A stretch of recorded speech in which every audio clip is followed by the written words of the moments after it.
昨天看淘汰赛，熬到凌晨3、4点给大家发视频。确实，日本对巴西、德国、荷兰，这球看得太过瘾了。所以我回过头去听昨天的视频，有些歇斯底里。但即使这样，还有人说老 K 你的声音是 AI，我的个天，冤枉！我绝不可能用 AI 声音的。那么今天的预测，英格兰对民主刚果，比利时对塞内加尔，美国对波黑。先说结论，看好英格兰90分钟内取胜，最可能的比分2-0或3-0。博彩市场方面，专家们也极度看好英格兰可以过关，90分钟胜率高达76%，平局几率16%，民主刚果90分钟爆冷胜出的几率只有7%。亚洲盘口，英格兰也普遍是让深盘，通常是让1球半2球。关键不仅是英格兰整体的身价是碾压局，而且小组赛展现的攻守平衡也远胜民主刚果。这一场在大小球盘市场的资金对小球的呼声相当高。我的推荐组合：英格兰独赢加上总进球数小于3.5球。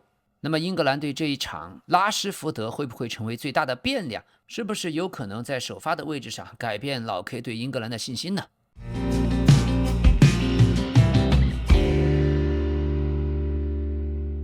朋友们，咱们先谈3场比赛的预测，然后是今天的重磅新闻。感谢您点开这个视频，如果喜欢的话，欢迎您订阅。同时也谢谢您的点赞、评论、热推和分享。好，咱们开始。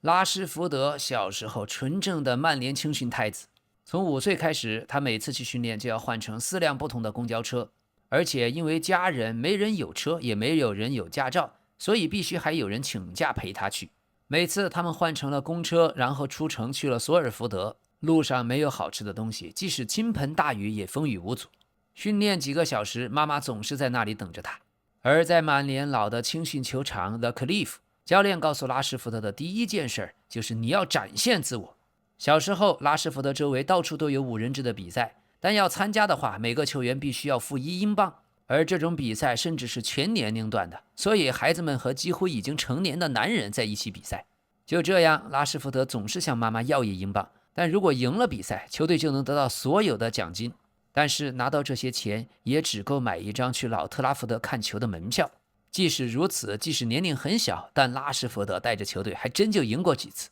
当他到了大约10岁的时候，已经受到了许多英格兰经纪人的关注，各种各样的俱乐部都在尝试忽悠他的家人，招揽拉什福德，而曼联仍然没有给他奖学金。于是有几家俱乐部塞来了糖衣炮弹，他们告诉拉什福德和家人，我们会给你们家买房子，我们也会把车停在车库里给你，我们会改变你的家人的生活。当时小拉什福德的妈妈做收银员，哥哥在工作，但所有人都知道拉什福德的梦想只是为曼联踢球，所以从来没有给他压力。2020年欧洲杯决赛，当时点球大战，英格兰队中的拉什福德、桑乔和萨卡3个人都罚丢了点球，意大利最终以总比分3-2战胜英格兰夺冠。在那之后的12个月，拉什福德成为推特上遭受辱骂第2多的运动员，第1位是 NBA 巨星勒布朗·詹姆斯。当时英足总的名誉主席威廉王子还有首相约翰逊都表示过，球员们不得不忍受这种令人憎恶的种族主义的行为，这是完全不能接受的，必须停止，所有相关人员都应该承担责任。在那之后，拉什福德发表了一封公开信，他写道，我不知从何说起，也不知道如何用语言表达我此刻的心情。我经历了困难的1个赛季，我认为每个人都看到了这一点。可能这让我在决赛中缺少了一些自信。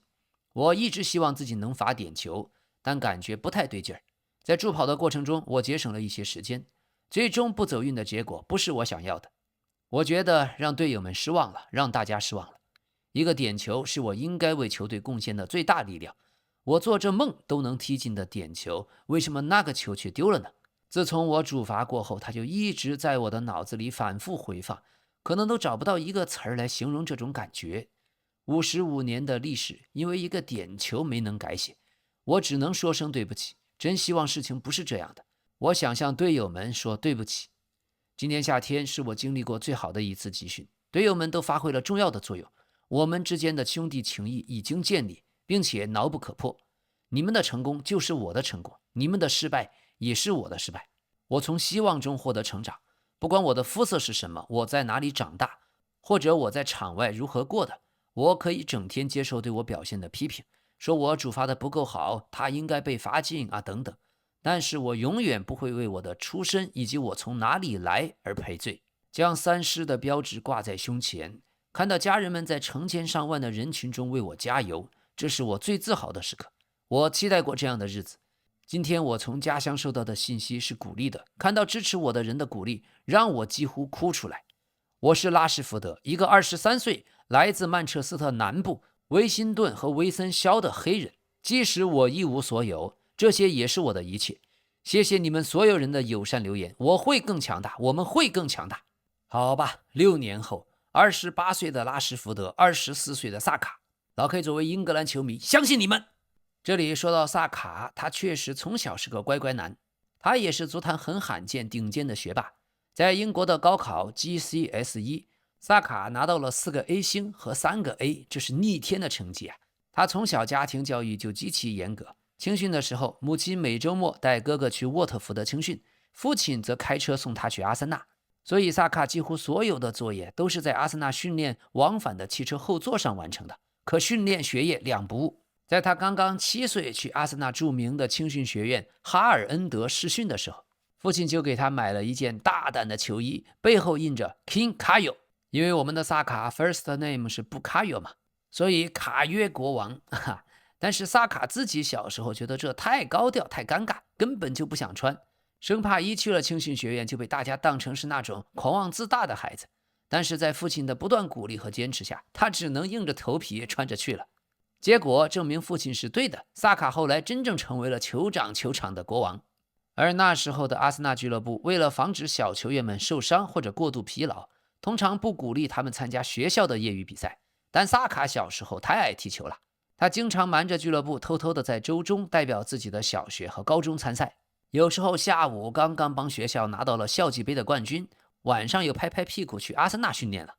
而他在学校的比赛中那纯粹是降维打击啊！体育老师后来说，萨卡小时候非常谦逊，从来不在实力弱的同学面前炫耀彩虹过人或者插花脚等等花哨的动作。而由于他实在太强，所以老师只能在5人制比赛里面对他施加特殊限制，禁止他使用自己最擅长的左脚，必须全程使用逆足右脚踢球。可即使如此，萨卡依然能够在场上轻松地统治比赛。后来升入了1线队，当时阿森纳的队友奥巴梅扬看到小萨卡一训练显示出很强的突破和锐气。奥巴梅扬觉得他上场就像是辣椒一样的刺激辛辣，所以训练课后就给他取了个外号叫小辣椒。而这次世界杯开赛前，萨卡的跟腱伤势一直没有100%痊愈。可一向脾气温和的萨卡在世界杯前公开发表了一段具有狠劲儿的宣言。他说，作为球员，这是最大的豪赌，尤其是当你感觉自己不在最锋利的状态的时候。但到了最后，人们根本不在乎你的身体感受如何，他们只要求你交出表现，只看你的发挥。我非常乐意去冒这个险，为了世界杯的荣耀，我会继续踢下去的。而本届英格兰队不仅左右两边有拉什福德和萨卡，中间后腰位置的埃里奥特、安德森和赖斯更加肩负着老 K 一直强调的责任心和韧劲儿。埃里奥特·安德森从小在纽卡斯尔当地10岁、11岁就是队长，经常拿到英格兰的赛区冠军，还上演过帽子戏法。他在家里面是3个男孩当中最小的，2个哥哥也都非常热爱运动，所以小安德森总是跟在哥哥们的屁股后面，在后花园或者社区的足球铁笼里面踢球。但小虽小，安德森虽然因为体格常常被哥哥们欺负或者支配，却又反而培养了他极度强硬的球风。他在球场上从来不给任何人留情面，总是直面硬刚，这是一种在街头的铁笼里磨练出来的对抗能力。所以后来在青训阶段，面对比自己大好几岁的防守球员，他也毫不畏惧。另外，安德森的外公杰夫·艾伦曾经是纽卡斯尔联队1960年代的球星，还随队拿到了1969年的国际城市博览会杯，这是欧洲联盟杯的前身。所以安德森小时候听的最多的就是外公当年的那些风光的故事。外公艾伦也会将自己所有的足球智慧毫无保留地传授给他，告诉他要如何保持专注，如何刻苦。安德森后来也说，自己走向职业足球很大程度上就是为了延续外公那戛然而止的职业生涯。外公在23岁因为严重的伤病不幸被迫退役，而在8岁正式加入纽卡斯尔联的青训营以前，安德森效力于当地大名鼎鼎的沃尔森德少年俱乐部。这个俱乐部在英格兰足坛的地位非常神圣，因为他培养了阿兰·希勒、比尔兹利、卡里克等等传奇的球星。而安德森由于父母对他的教育极其严格，坚持如果你不写完作业，不好好上课，你就不能去纽卡斯尔青训营训练。没办法，安德森就只能非常安静、谦逊而且极为低调的学习。他的年级主任同时也是体育老师后来回忆，我们当老师的经常要处理各种调皮捣蛋的孩子，但埃里奥特·安德森从来没有让我操过心。无论是在学校还是纽卡青训营给他的评语永远都是优秀。11岁那年，安德森作为中学足球队的队长，率队参加了全球赛事达能少年世界杯的英格兰赛区决赛。在场上他展现出降维打击一样的实力，一个人上演帽子戏法，3-0的比分，以一己之力击败对手夺冠。正是那一场比赛，在场观看的老师们、教练们，还有纽卡斯尔的球探们都惊为天人。大家都认为这个男孩未来注定是英格兰国家队的栋梁之才。后来他在低级别联赛租借锻炼期间，在布里斯托尔流浪者，他极强的身体对抗能力，还有让人眼花缭乱的盘带过人。他有一次在比赛上演了连过数人的绝妙进球，所以主教练和队友们都被折服了，给他取了个外号叫吉奥迪马拉多纳。吉奥迪呢是纽卡斯尔本地人的昵称意思就是纽卡斯尔的马拉多纳。在21到22赛季，当时布里斯托尔流浪者在英乙的最后一轮需要打进7个球以上才能确保直接升级。安德森带着队友们上半场先进了2个，下半场又疯狂输出。最后比赛尾声，正是安德森的一记强力头球打进了不可思议的第7个进球。当时现场彻底陷入了狂暴，所有的球迷都涌入球场。主裁判吓得不得不让球员们先回更衣室先避难去。就在布里斯托尔流浪者队，那里的球队有非常盛行的更衣室文化，这其中也包括了恶作剧。有一次，队友们开了一个模仿加斯科因的经典恶作剧，将一条生鱼藏在了安德森七座的后备箱和后座底下，结果搞得这个年轻中场球员的新车连续好几个星期都弥漫着挥之不去的臭鱼腥味。还有安德森的奶奶是苏格兰人，所以他也有资格代表苏格兰。他早年就代表苏格兰的 U16、U17 还有 U21的梯队，不过最终仍然决定代表出生国英格兰队。这里说个冷知识，安德森的哥哥威尔·安德森还曾经参加英国著名的真人秀《恋爱岛》，名声大噪。现在这个23岁的小伙子已经内定加盟了曼城，只等着世界杯后官宣。还有曼城现在还正在关注摩洛哥队18岁的布阿迪，老 K 是非常喜欢这个球员呀。但首先无论如何，希望安德森带着英格兰队能够拿到这届世界杯。那么第1轮淘汰赛，英格兰对民主刚果，这是2队历史上首次交锋。民主刚果过去的名字叫扎伊尔，曾经参加过1974年世界杯，52年后重回世界杯舞台。英格兰队现在最大的隐患是右后卫里斯·詹姆斯有腿筋的问题，宽萨呢又有脚踝的伤势，而利弗拉门托赛前就因为小腿伤退出了名单。所以主教练图赫尔可能不得不让斯彭斯来客串右后卫，或者将孔萨移到右路。这场球对于长期被国内的困难困扰的民主刚果来说，有很强的国家的象征意义。上一次这么重要的体育赛事还是1974年，那时候扎伊尔的独裁者蒙博托塞科用了1000万美元的巨款举办了阿里大战福尔曼的丛林之战。当时想向全世界宣传自己的政权，彰显在非洲的国家地位，也是为了提升自己政权的国际合法性吧。当时独裁者蒙博托的想法是2个黑人搞一个在黑人的国家打拼，由黑人来组织全世界观看的伟大的胜利。所以虽然是一场拳击赛，却整整搞了3天。先是詹姆斯·布朗，然后是 BB King， 各种巨星献上了演唱，搞了一个大型的黑人文化音乐节。而当时著名的拳王阿里抵达了金沙萨市，他宣称自己的对手福尔曼是个比利时人，这也是暗指比利时曾经残酷的殖民刚果，而阿里说自己是刚果人民的兄弟。就为这个，刚果人民当年还创作了一个著名的口号，叫阿里杀死他，这成为了这场比赛阿里的精神象征。当时凭借着民主刚果闷热潮湿的气候，阿里在比赛中施展了自己著名的一神战术，也就故意躲在围绳上，让年轻力壮的福尔曼疯狂的猛击，在对方体力消耗殆尽的时候，用心理战术激怒他。最终，阿里第8回合抓住了机会，将福尔曼击倒，重新夺得了世界重量级拳王的头衔。那场比赛不仅是20世纪最伟大的体育奇迹之一，而且通过独裁者蒙博托的巨资宣传，民主刚果的名字也留在了世界拳击史上。所以现在民主刚果队历史性的进入了世界杯淘汰赛，意义非同凡响，千万不能大意啊！那么战术方面，民主刚果很可能从上一场打乌兹别克斯坦的双前锋改回对葡萄牙和哥伦比亚时用的5后卫，这样比赛就会变成英格兰主控球，民主刚果低位防守打反击。所以英格兰面对的最后30米区域将会有对方的11个人，破大巴是世界级难题，英格兰就需要通过边路的宽度、边锋内收以后在内部区域的接球，以及强侧弱侧的转移，庖丁解牛，一步步拆开防线，并且千万不能给民主刚果反击的机会。最近的几场比赛，英格兰频频让对手通过反击打穿，现在面对像维萨这样高质量的前锋，必须要锁好后门。而民主刚果队4-3-3在无球的时候会变成4-1-4-1，穆图萨米拖后保护，中场形成中低位阻断对方的短传线路，姆本巴和图安泽贝负责处理纵深的跑动，邦贡达和维萨负责转换进攻。但老 K 个人觉得呀，像哈里凯恩、贝林厄姆这样的个人能力，绝对的淘汰赛经验的碾压。英格兰即使没有踢出完全流畅的进攻，但民主刚果的实力确实差很多，所以90分钟内取胜应该没有任何悬念。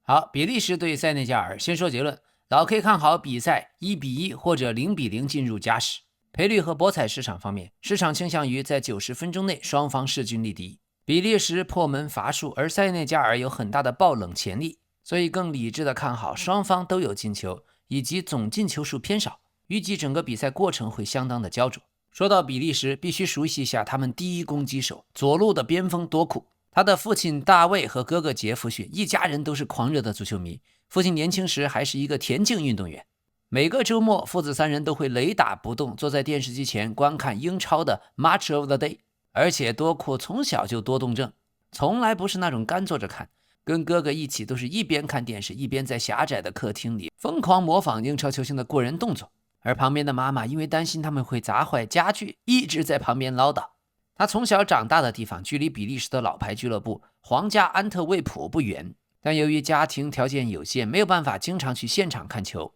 但每次安特卫普只要主场有比赛，小时候的多库在自家门口或者街头踢球的时候，总能隐隐约约听到体育场里成千上万的球迷传出的那种助威声，所以从小给了他一种奇妙的刺激。他当时心里就想，总有一天我也要让这么多人为我的进球和过人而欢呼。而在比利时那个移民街区，多库他们家几乎是整个水泥球场上唯一的黑人孩子，在那里复杂的街头环境中，想要不受欺负，任何人都必须赢得尊重。这个街区在当地的治安名声相当不好，甚至发生过帮派的冲突。但是多库因为足球踢得非常好，所以总能赢得尊重，没有人找他麻烦。多库和哥哥每天从早踢到晚，直到球场的路灯熄灭才回家。10岁那年，在当地的贝尔肖特青训营踢球的时候，由于表现过于出众，安德莱赫特的球探网络很快盯上了他。当时在试训场上，全都是同年龄的天才。普通的孩子往往因为紧张而选择更稳妥的传球，可10岁的多库只要拿到球，眼神里没有丝毫畏惧，不停地主动寻找1对1的突破。当时的青训主管就在本子里面马上写下，哇，这确实是个极其特别的球员。不过多库的父母也有着极其传统和严厉的家庭价值观，坚决不允许他因为足球而荒废学业，所以小时候他的日程就像铁人一样，每个白天都要上文化课，下课铃一响，立刻坐上俱乐部的接送班车，前往青训基地进行高强度的训练。结束训练以后，还要回到寄宿学校挑灯夜战赶作业。终于15岁的多库吸引了整个欧洲的目光。2018年，利物浦为了签下他，全方位发力。俱乐部直接将他和父母接到利物浦，克洛普亲自接见，还承诺他未来可以接班马内。当时的队长杰拉德亲自带他去参观基地，萨拉赫甚至把自己的签名球衣都送给了他。利物浦还承诺可以给他的父母买房，并且安排工作。当时多库全家都动心了，但安德莱赫特的青训主管看出了多库内心的犹豫，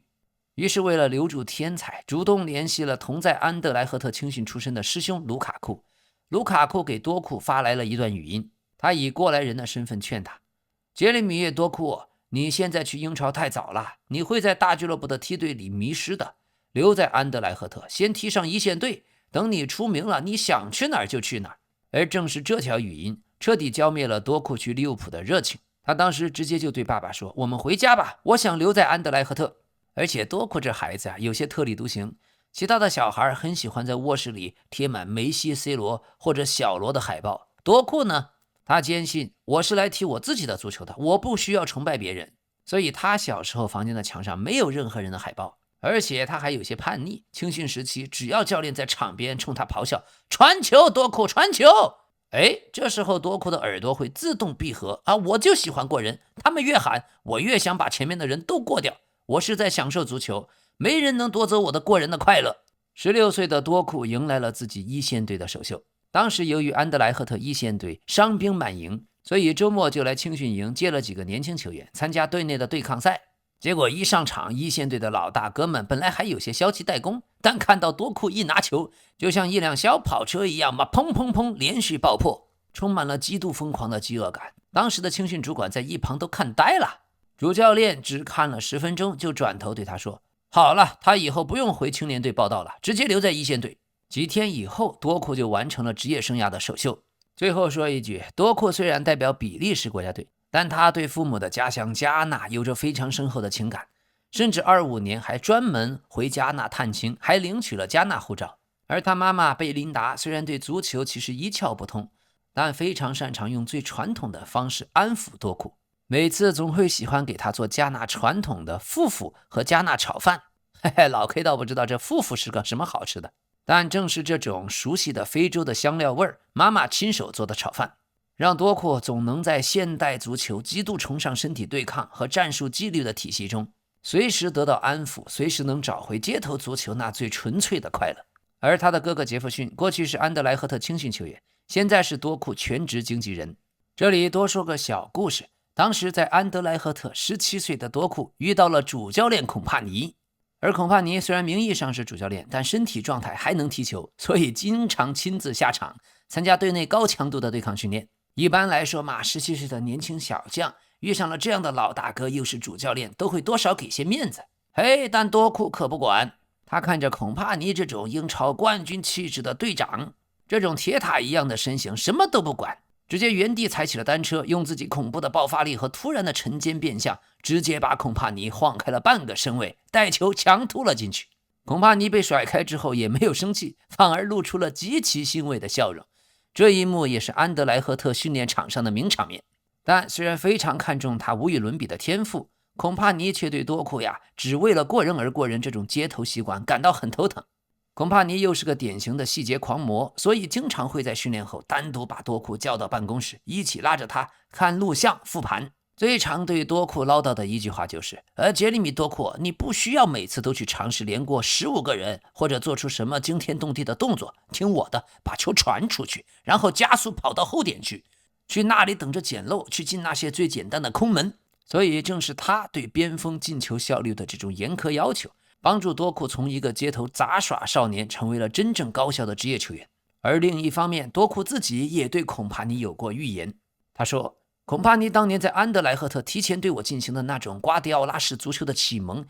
他已经像瓜迪奥拉一样疯狂了，所以我后来加盟曼城才能无缝地适应瓜迪奥拉的战术要求。当他后来去执教拜仁慕尼黑取得大获成功以后，我一点都不感到惊讶。所以多库、孔帕尼、德布劳内、比利时国家队和曼城和瓜迪奥拉之间这奇妙的缘分，真是缘妙不可言。好，那么这一场战术对位方面，比利时最主要的创造点就是德布劳内和多库。德布劳内负责在中路和右侧的内部区域送出威胁球，多库负责1对1突破，特洛萨德则更像是后插上的终结点。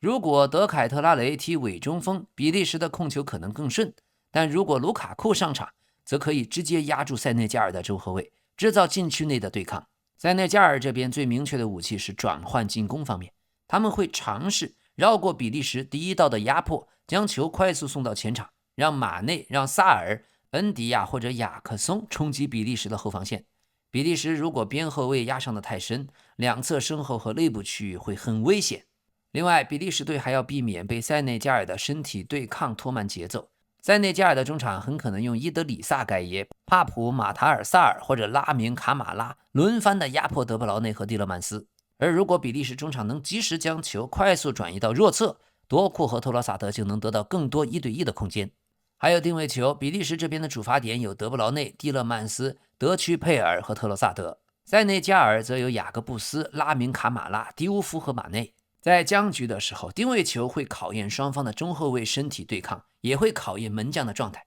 现在看来，塞内加尔可能是非洲最强的球队之一，而比利时队进入了黄金一代的尾声，在淘汰赛赢球或者回家极为残酷。塞内加尔的队长库里巴里在遭遇了信任危机之后，能不能重新找回自己的状态？另外一边的德布劳内和卢卡库同样也是年迈，身体已经跟不上自己顶级的意识。希望双方都能奉献出精彩的表演，否则咱们就只能点球大战见了。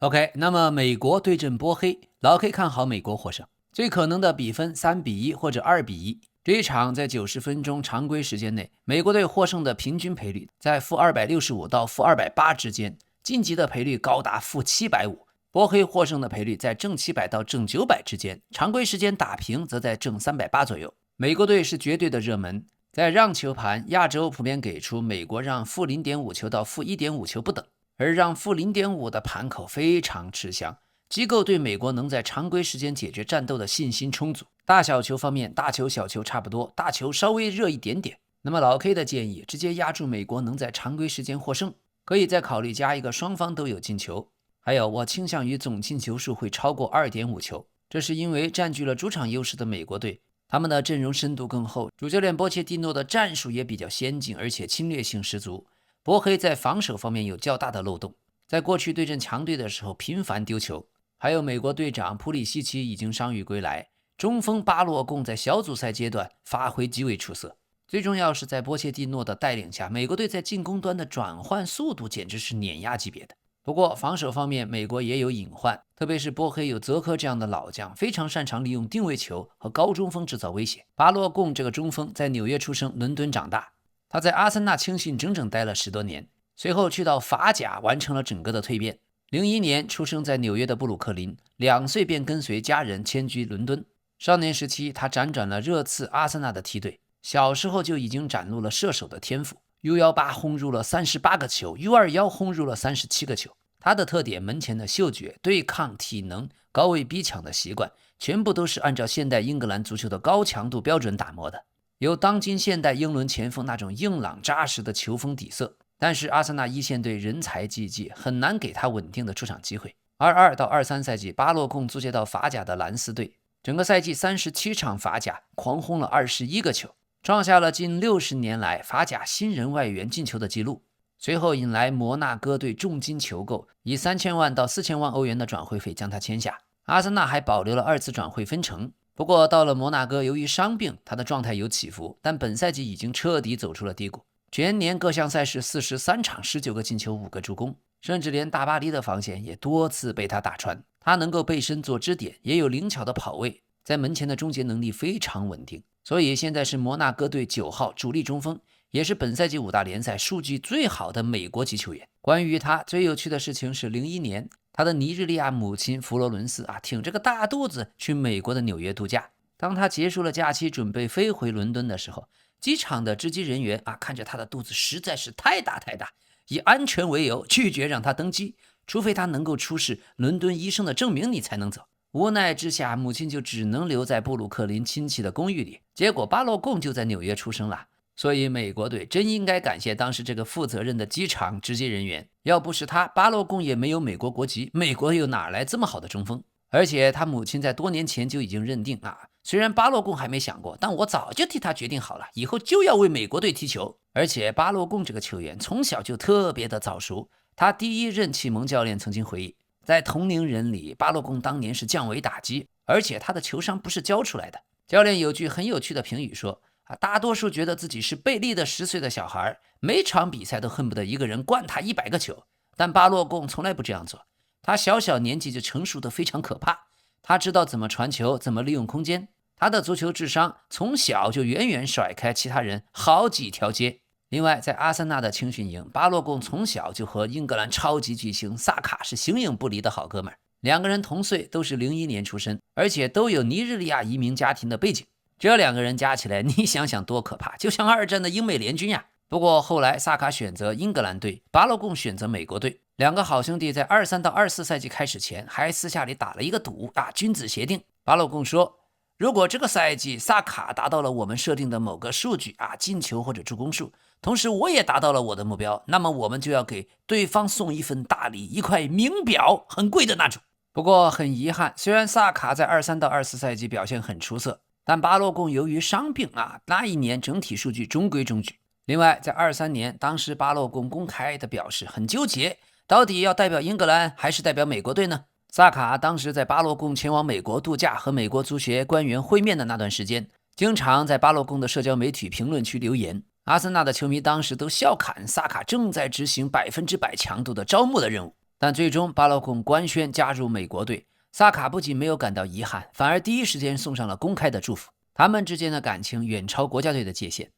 好，所以这一场美国队遇到波黑，他们的基本思路会更加主动。普里西奇和巴洛贡就是最直接的进攻点。如果雷纳出场，他能够在对付波黑的低位防守，在中路和内部区送出最后一传。而波黑队重点不在于控球，而是对防守的组织，边路的传中和定位球。像边路的巴伊拉科塔雷维奇和阿拉杰贝戈维奇可以传中找泽科。所以这场比赛关键的区域在于美国的左路和左侧的内部。普里西奇如果从左路内收，那安东尼·罗宾逊就要套上。波黑右路的球员需要同时处理自己的边路和内部，这里很可能决定美国队的进攻能不能将波黑的后防线拉开。第二个关键区域就是美国中后卫对上了泽科。泽科即使已经40岁，仍然能够将长传、传中和定位球变成自己二次进攻的机会。而美国队里姆的经验和理查兹的对抗将直接影响到波黑能不能将比赛的节奏拖慢，特别是里姆作为队长的冷静，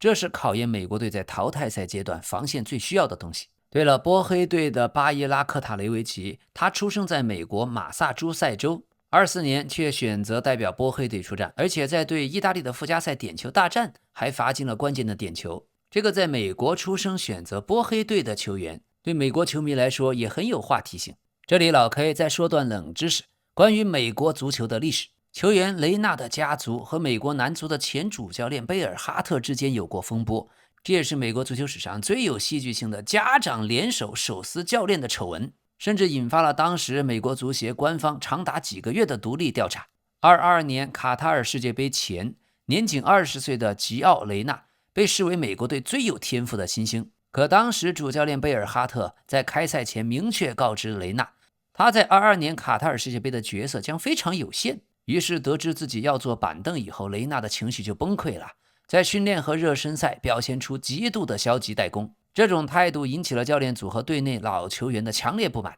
当时主教练和管理层甚至一度订好机票，准备直接把他开除，遣返回国。可最终雷纳在队里面向全体队友公开道歉，才得以留在了卡塔尔。整个世界杯期间，他加起来仅仅替补登场了52分钟。但是在世界杯结束以后，主教练贝尔哈特在一次全国领导力的峰会上，将这一段我差点遣返了某个球员，但最终这个球员又道歉了，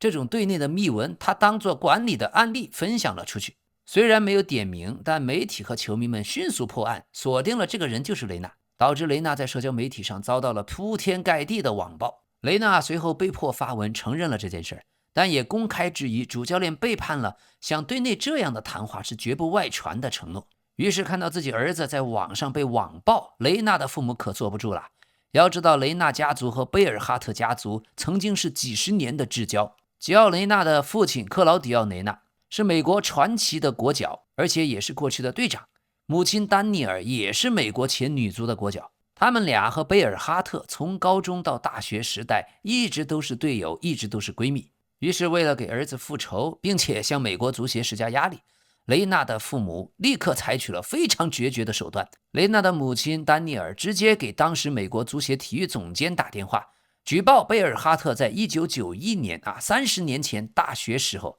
曾经在一次酒吧的争执中踢过自己当时的女友，也就是他现在的妻子罗莎琳德，踢过女友的腿。雷纳母亲的逻辑是，我儿子只是在世界杯表现的不成熟，就要被你公开挂出来羞辱，还被网暴。而你年轻时做过更加恶劣的多的事儿，家暴，你却能安稳的当国家队的主教练吗？于是这个实名举报直接让美国足协炸了锅呀！足协立刻聘请第三方律师事务所展开全面的独立调查，贝尔哈特的续约谈判也被迫暂停。最终调查报告显示，贝尔哈特当年的确有过肢体冲突，但他也当时就主动向校方和家人报告过，还进行了心理辅导，并且30年来只是属于初犯，并不影响他继续执教。可是报告反手却曝光了雷纳的父母，尤其是他的父亲克劳迪奥，长期利用自己在美国足坛的声望，向美国足协的各级官员、青年队的教练乃至裁判进行了长期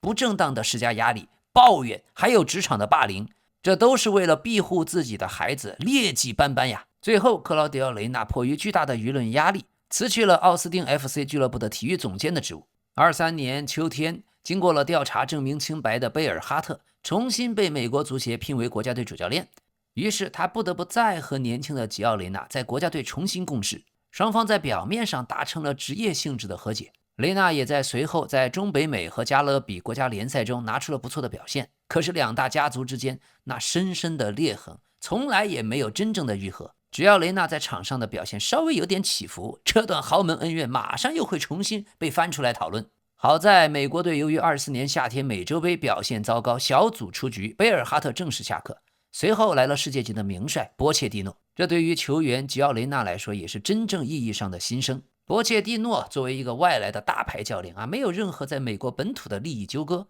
选人完全看重实力和战术的匹配度。他非常欣赏雷纳在前场的创造力和天赋。小组赛首轮对阵巴拉圭，雷纳在第98分钟的读秒阶段，用非常有难度的外脚背世界波破门，帮助球队锁定了4-1的大胜。随后的比赛中，雷纳现在在中场的穿针引线，他的拿球和推进能力都很出色，是美国队在前场战术的钥匙。他现在接受媒体采访也说自己已经从4年前的那种经历当中成长和成熟了，不再去回想往事。所以这一场美国队波黑雷纳，大家可以锁定，这是个看点。朋友们，接下来今天的重磅新闻。现在德国队输了球，纳格尔斯曼却耍了赖，他公开表示自己不会辞职。他说，如果德国足协希望我留下，我愿意留下，如果他们不想要我，他们需要自己告诉我，我想要继续干下去。对这一点，德国足协的体育总监沃洛尔力挺，他表示，纳格尔斯曼仍然是顶级教练，我依然相信他或许是带队继续前进的合适的人选，但我并非德国足协唯一的话事人，这也不是我能独自决定的事。随后，德国足协取消了世界杯出局后的发布会，将就世界杯出局发布一份声明。而庞大的德国足球圈各位专家开始清算纳格尔斯曼。哈曼就表示，纳格尔斯曼是个几乎不看比赛的人，他就从来没有去国际米兰考察过比赛课。德国队确实有过几次还可以的发挥，但平均来看表现是令人失望的。欧洲杯是这样，世界杯预选赛是这样，现在到了世界杯决赛圈还是这样。他们总是把我们训练营里的氛围很好，把这句话挂在嘴边。说漂亮话很容易，但你得在场上证明它。显然问题出在主教练身上，可主教练是个很少看比赛的人，他甚至一次都没有去过米兰考察比赛课。比赛课是一个他本应该带去世界杯的球员。另外，过去2年半，他从未去过布伦特福德考察沙德。沙德可是一个上赛季打进10个球的球员，而且在德甲，纳格尔斯曼可能1个月也就看1-2场比赛，他的备战极其不充分。今年1月有非洲杯，他本可以去现场考察科特迪瓦或其他潜在的对手，但他没有去。还有世俱杯，比赛都在这些球场里面打，你本可以提前去熟悉美国这里的环境。葡萄牙的主教练、英格兰的主教练、60多岁的法国主教练都在那儿待了3周，可谁没去？我们德国的教练没去。这就是为什么我对纳格尔斯曼没有任何同情心。我认为他和这支球队得到了他们应得的下场。另外，最有分量的马特乌斯迅速表态，德国队必须换帅了。球队内部因为家属团随行存在矛盾，这次的打击实在太沉重，无论是在球场内还是球场外，恐怕都有太多问题需要去彻底清算。尤其是德国代表团在球场外的业余生活安排，我极度不满。我们其实已经听到了很多风声，又是带着太太团和家属全员在一起，跟所有的家属在一起，这种场景我1994年就太熟悉了，我真的搞不懂为什么现在又是从一开始就必须把所有家属都带在身边呢？第一场比赛、第二场比赛、第三场比赛一直都陪着，就像1994年那届彻底搞砸的世界杯一样。德国队内部再次为了差旅路线和酒店预订吵成了一团，这在球队内部绝对是个大问题。过去这2周，媒体上从未曝光过这些事，但我很清楚，这就是个核心的矛盾。大家都在互相生闷气，因为有的人的妈妈获准随队包机飞过来了，有的人则是有老婆陪同，还有人把孩子也带上了，而剩下的其他人却不得不去挤普通的民航经济舱。所以幕后有太多的暗流涌动和不安定的因素没有被外界看到。简单来说，大家根本没有把心思专注在这届世界杯上，反而总是在过着一个又一个的家庭开放日。他们到美国还不到2周，结果太太团和家属们就已经全员到齐了。其实如果球队打出了成绩，到1/4决赛再让家属们飞过来也完全来得及。然而我们德国队当年在主教练福格茨麾下因为家属团聚的问题干扰备战而吃过的教训，如今完全没有被汲取。这些我们在关于1994年的那些纪录片里已经看过了，这次情况和1994年相比简直如出一辙。许多场外的杂事似乎比足球场上的正事还更重要。现在德国足协很快就会决定纳格尔斯曼的未来，有许多高层都梦想扎叔克洛普会执教。克洛普则当场表示，我还没有考虑执教德国队，现在也不是谈这件事的时候。但私下里电讯报已经报道，克洛普非常渴望带领德国队参加2030年的世界杯，他愿意接手球队。连小猪施韦因施泰格也发声，如果纳格尔斯曼不再担任德国主教练，扎叔克洛普会进入更核心的候选范围。所以一切消息表明，纳格尔斯曼虽然不想走，但他很可能从德国队离任。而且在世界杯期间频频和自己的女朋友秀恩爱，他开了一个非常不好的头。而且这是德国，一个全世界最死板、最严格、最重视职业精神的国家。好，德国队在对阵巴拉圭的点球大战中已经出局。现在内幕消息爆出来，老将格雷茨卡似乎没有站出来想主罚点球，而踢丢了最关键一个点球的塔此前就从来没有罚过点球。当时在2粒点球罚丢以后，德国队已经是背水一战，直到巴拉圭再次罚丢了点球，又重新燃起了希望。在中圈短暂的庆祝之后，队长基米希接管了局面。他作为德国队第2名主罚的球员，已经稳稳地罚进了自己的点球。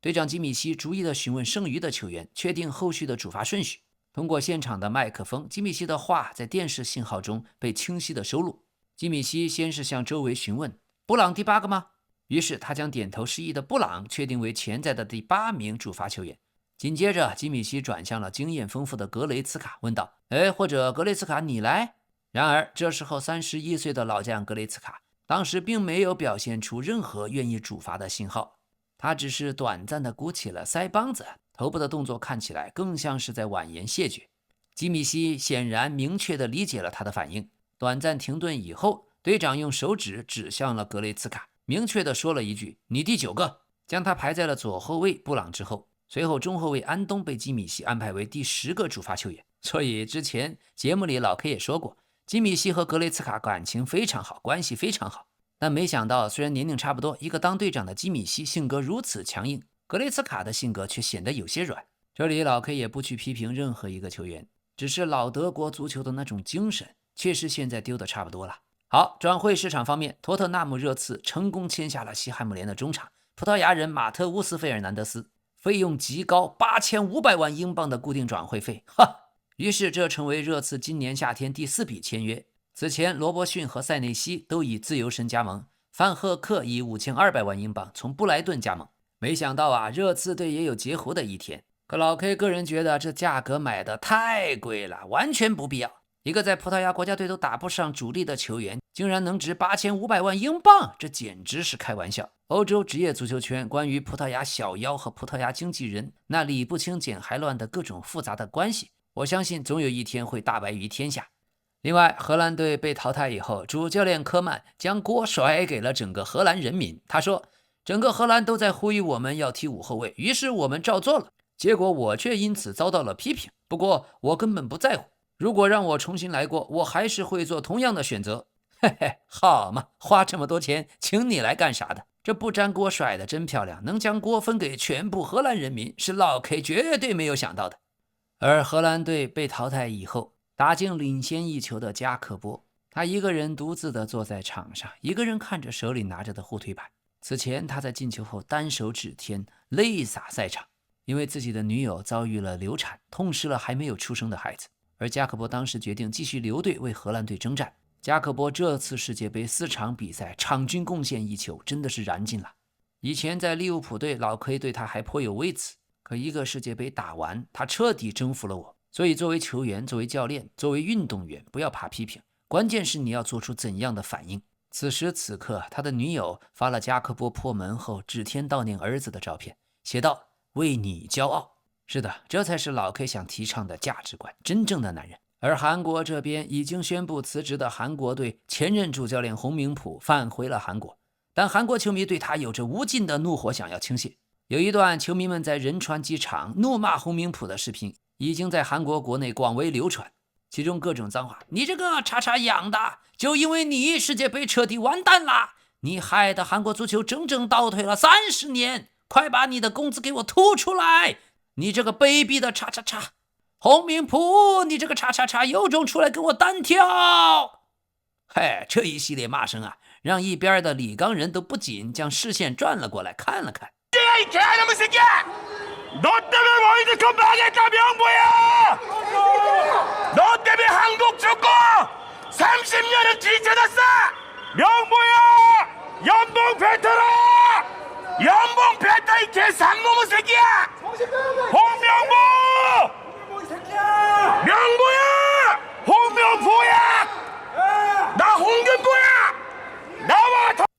而在巴西队2比1击败日本的比赛中，卡塞米罗打进了扳平的进球。进球后，他做出了标志性的 6-7 庆祝动作，这是现在北美年轻人最流行的手势，其实纯粹就是一种欢快的氛围，没有任何实际的意义。卡塞米罗谈到的时候说，我所有的庆祝动作都是由我儿子计划和决定的，每次出门前我都会问他，我应该怎么庆祝进球呢？于是 6-7 这个主意就是他想出来的。另外一边，日本队的主教练森保一确实值得尊敬，他在输给巴西队以后，在发布会上弯腰鞠躬表示歉意。他说，作为主教练，我要向所有日本球迷道歉，是我的能力不足，必须在这里结束本届世界杯征程，真的非常遗憾，但球员们已经拼尽了全力。不过只要始终把成为世界第一作为目标，只要目标足够明确，我相信日本足球终有一天一定能够达到那个高度。今后我也会继续为了日本足球，为了实现世界冠军的梦想而努力奋斗。日本足球不会因此停下追逐梦想的脚步。另外一边，被逆转的日本队在被淘汰后，多名日本国脚掩面而哭泣。而在比赛补时阶段还没有结束，巴西刚刚打进绝杀球的时候，间接导致丢球的日本球员田中碧已经有一些崩溃了，而他的队友伊藤洋辉拉着他的衣服，让他迅速振作起来，你快点回到比赛中。伊藤洋辉老 K 真的非常尊敬，特别是他赛后的发言，整整90分钟我们都被对方巴西压制着，巴西一直在我们的禁区前沿不断组织传递，虽然铃木彩彦做出了很多精彩扑救，但说实话，就算我们今天丢4个球5个球也一点不奇怪。反过来说，我们必须创造更多，把战火烧到对方禁区前沿，让他们感受到威胁。我觉得这就是今天巴西和我们之间最大的差距。从我的感觉来说，这90分钟几乎一直都在防守，我觉得最终的结果也是因此造成的。是的，这就是老 K 想要的，一句话已经直观地体现了日本和巴西真正的实力差距，要勇于正视和承认，这才是强者的心态。如果输了球之后总是要什么同情，说什么虽败犹荣，老 K 个人认为那是弱者的心态，不属于我从小看着长大的日本热血漫画精神。过去这1-2年，伊藤洋辉克服了各种伤病各种困难，在俱乐部他甚至就打不了球，但在国家队的这4场，伊藤洋辉太顶了。而他的眉毛因为白巅峰，有一截眉毛是白色的，所以我很喜欢这样的精神，也特别喜欢在1比2落后的当时，伊藤洋辉拉着田中碧的衣服让他振作。是的，哪怕最后比赛只剩1秒钟，哪怕刚刚被对方在补时阶段打进绝杀球，我们立刻应该想到的是要做出什么样的反应。至于为了自己的失误绝望和痛苦，等到比赛结束以后，你有的是时间。那么被淘汰以后，日本国脚谷口张武走上了看台，和妻子全里香深情相拥。全里香是日本知名的模特女演员，早年出演了真人版的美少女战士，而且常年也担任时尚杂志的专属模特。谷口张武长得也特别帅，两个人的恋情长跑了10年后完婚，真正的郎才女貌昭和风啊，这比韩国那些女团老 K 个人觉得要养眼得多。全里香当年演的是水星，最容易被虐的那个。北川景子演的火星，当时北川17岁，全里香15岁。而出生于1986年的北川景子被称为日本女性最想拥有的脸蛋第1名。爷爷是医生，父亲是三菱重工的高管。17岁出道，而且同时考上了明治大学的商学部，一边当模特拍戏，还一边读完了名校。她的丈夫是摇滚乐队的主唱，也是日本前首相足下登的亲外孙。2014年开始交往，而丈夫当时是跑完了100公里的公益马拉松之后当场求婚。2016年的1月11日11点11分，他们提交了婚姻登记，全选了数字1，寓意是独一无二。当年的婚礼5亿日元，天价豪华，甚至连时任的首相安倍晋三也录制了祝福的视频。结婚至今，两人零绯闻，生下1儿1女。丈夫是个好男人，最喜欢做的事儿是在综艺节目上疯狂的炫妻。隆重的推荐一下他主演的25年电影《午夜之花》，是那种日本独有的安静隐忍式的绝望。凭这部影片，他拿下了多项最佳女主角，影片本身也拿下了许多最佳影片、最佳导演、最佳剧本奖。所以这里是老 K 足球新闻，一个有温度的足球频道。感谢您的订阅，感谢您的点赞，咱们明天再见。